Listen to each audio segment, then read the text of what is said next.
March Madness. The time when giants feast and the underdogs get tossed into the lion's den.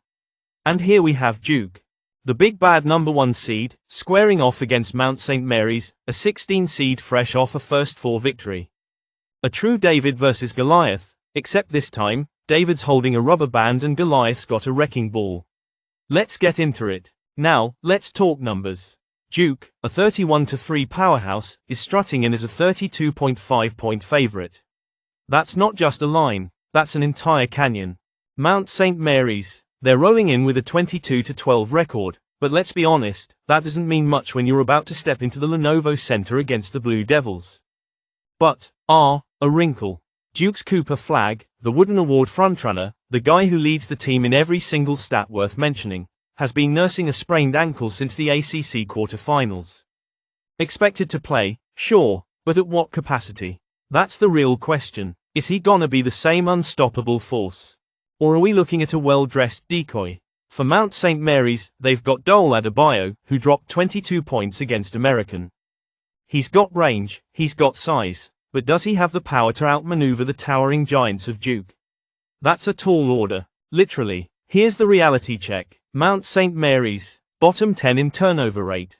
That's like walking into a den of wolves wearing a meat suit. Duke, the tallest team in the country, licking their chops at an offense that already struggles with ball security. It's a defensive slaughterhouse in the making. And yet, there's an angle here. Duke might not be too keen on breaking a sweat in this one. Flagg's ankle, it's worth more than a 40-point blowout. Expect a methodical, controlled game. And here's the kicker, Mount St. Mary's keeps teams out of the paint. Forces opponents into half-court sets, and rebounds well enough to make Duke work for it. What does that mean? A running clock, fewer free throws, and an offense that's in no rush to put on a show. So, is Duke winning? Oh, absolutely. Is it going to be a track meet? Not a chance. And today's AI pick is under 140.5 points. That's right, expect a slow burn. A suffocating defense, and a scoreboard that takes its sweet time ticking up. The Blue Devils will cruise. But they won't be flying. Take the under, sit back, and enjoy the show. Now, don't get too comfortable, we're rolling on to Game 2. And you're not gonna want to miss what's coming next. Stay locked in. Alright folks, let's keep this madness rolling.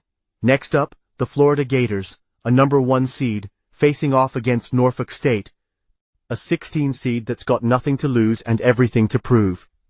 Sound familiar? That's because it is. But let's break this down before we start handing out participation trophies. Florida, 34, fresh off an SEC tournament win. Norfolk State? They fought their way through the MEAC with an 11-3 conference record, snagged the tournament title, and now get the privilege of facing one of the biggest powerhouses in the country. But let's be real. No one's betting on Norfolk State to win. The question is, can they cover that 28.5-point spread? That's where the action is. And here's something interesting. Norfolk State doesn't just roll over. They rank 98th in effective field goal percentage, hitting 52.4% of their shots. That's not elite, but it's competent. And they don't rely on the three ball like most underdogs. No. They attack inside. 72.3% of their shots come from 2-point range. That's 5th highest in the nation. And guess what? Florida's weakness? Defending inside. 50.5% of the points scored against them come from 2-point range, 225th in the country. That's not a fluke. That's a crack in the armor. Then there's Alex Condon. He's 6'11", but Norfolk State's got their own big man. Kuluel Mading, also 6'11", and when your opponent can match size, suddenly, scoring 13 points isn't automatic anymore. Now, let's be clear. Florida is walking out of here with the win. That's not up for debate. But a 28.5-point cover? Against a team that matches up well inside? Against a team that slows down the game and forces you into half-court play? That's a tall order, even for the Gators. And today's AI pick is Norfolk State plus 28.5. That's right, we're taking the points. The Spartans aren't winning, but they're covering. They'll hang around just long enough to keep this interesting. Now don't go anywhere. Game 3 is coming up next, and trust me, you're gonna want to hear this one. Game 3, let's go. Akron versus Arizona. Now this one's got some spice. On one side, you've got Akron, rolling in hot.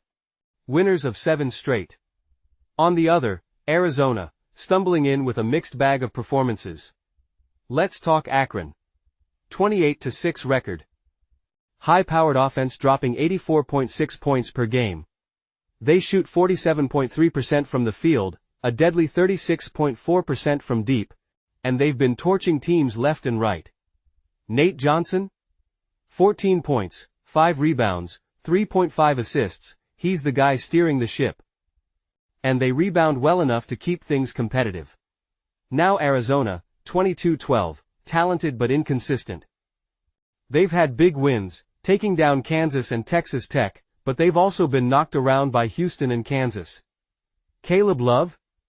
Certified bucket getter, 16.6 points per game.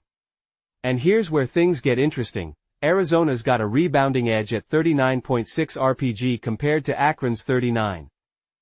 Not massive, but something to watch. Now let's get to the line. Arizona's a 14.5 point favorite.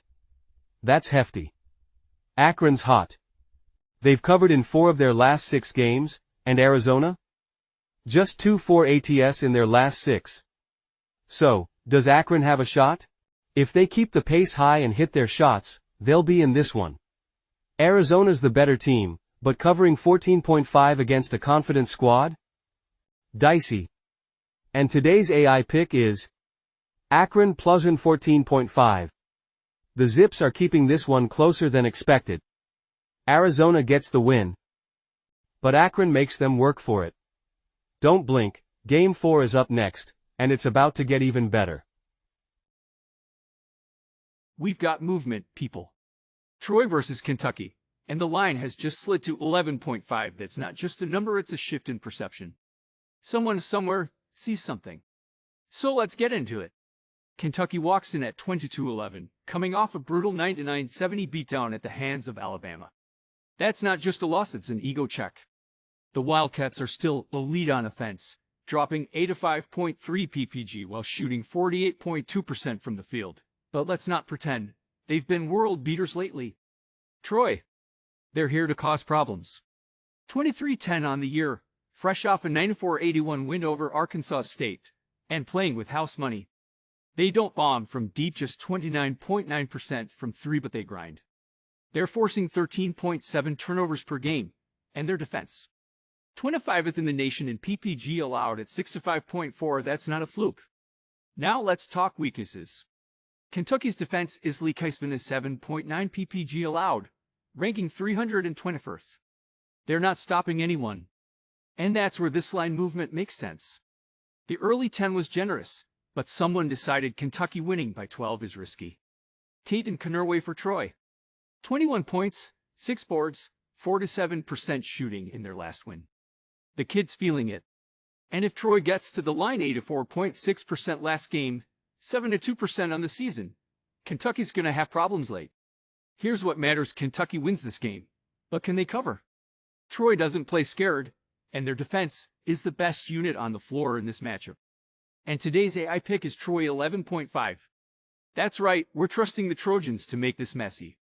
They'll fight, they'll grind, and they'll make Kentucky work for it. The Wildcats get the W, but don't expect a blowout. Stay locked in, because Game 5 is up next, and it's about to get wild. Here we are. Game 5, the Robert Morris Colonials stepping onto the court against the Alabama Crimson Tide.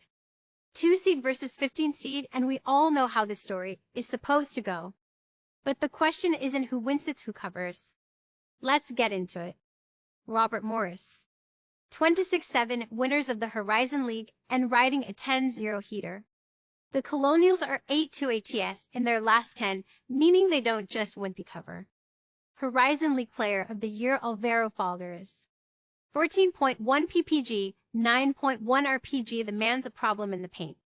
And let's not forget Cam Woods' 15.1 PPG, 5.6 APG, Marion Dickerson 12.9 PPG, 5.9 RPG, and Josh Amajafo 11.4 PPG. This team moves the ball, spreads the floor, and grinds teams down. But they're running into a machine. Alabama leads the nation in scoring 91.1 ppg. That's not just good, it's terrifying. Mark Sears, 18.7 ppg, 4.9 apg. He's the engine. Grant Nelson, 11.8 ppg, 7.6 rpg. Add Aiden Holloway 11.4 ppg and Clifford Amory 7.6 ppg, 6.6 rpg, and you've got a deep, high-speed wrecking crew. Ken Palm says this is the 6th best team in the country. They run, they shoot, and they don't stop. But here's the rub. Alabama allows 81.4 ppg. That's 356th in the nation.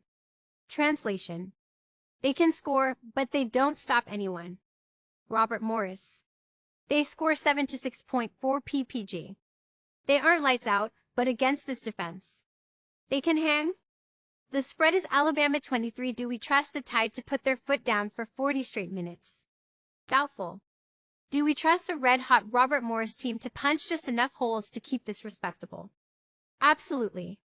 And today's A pick is Robert Morris 23. The Colonials might not pull off the stunner, but they'll fight like hell to make it interesting. And that's the lineup, folks. 5 games, 5 picks. Let's run 'em back. Game 1, Duke versus Mountain. Mary's under 140.5. Game 2, Florida versus Norfolk State. Norfolk State 28.5. Game 3, Arizona versus Akron. Akron 14.5. Game 4, Kentucky versus Troy. Troy 11.5. Game 5, Alabama versus Robert Morris. Robert Morris 23. Now, you got 2 options. 1, sit there, let this information sink in, and hope the universe hands you a winning ticket.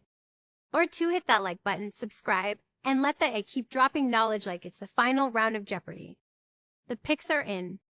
The stage is set. Let's cash 'em. We're out. Here we go.